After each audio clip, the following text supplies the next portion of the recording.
Most instructors assume they picked the wrong move, or they feel their students are just uncoordinated. But what if the movement isn't the problem at all?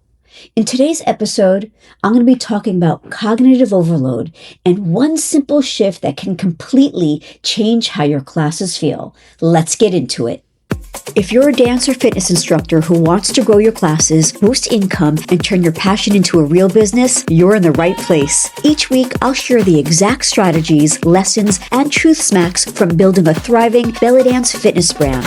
We'll dive into what actually fills classes and keeps students coming back so that you can build a profitable instructor career. So, lace up those sneakers and pull on those dance shoes. It's time to build the business you deserve. I'm Orit, and welcome to Dance Fit Biz Builders.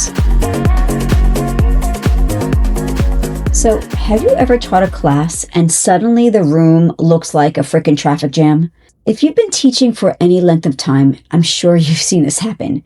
And maybe it's a move with arms, or maybe it's a move with a turn, or maybe it could have been a directional change, whatever it is.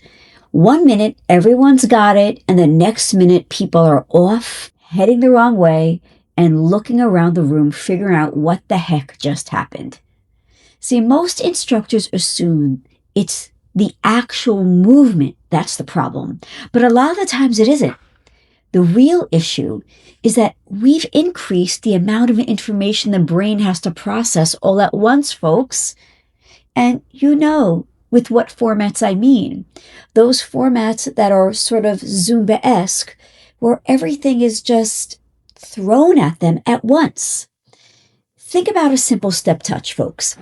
A student doing it in place is having a completely different experience than a student trying to step touch with the arms and then traveling at the same time, all while watching the instructor traveling through space, remembering the counts, and trying not to crash into the person next to them.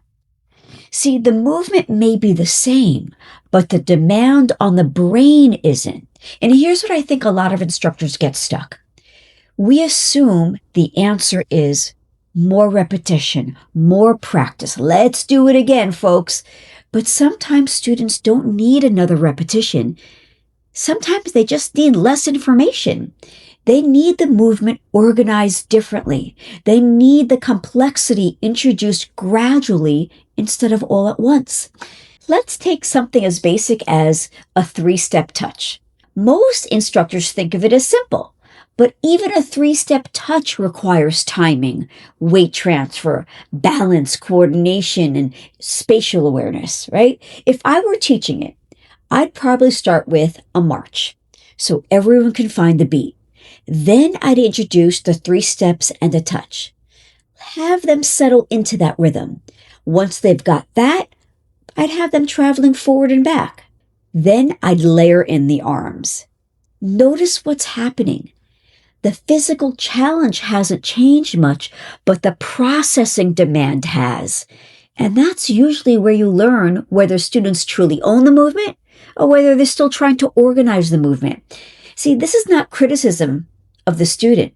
It's simply how learning works. Straight up, it's that simple. The skill didn't disappear. The brain just got asked to manage more information than it was ready for.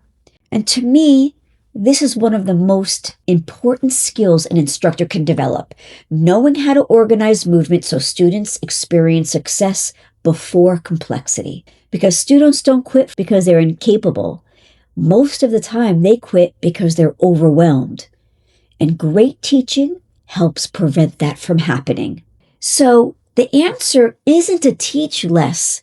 It's to stop teaching everything all at frickin' once. You get my drift?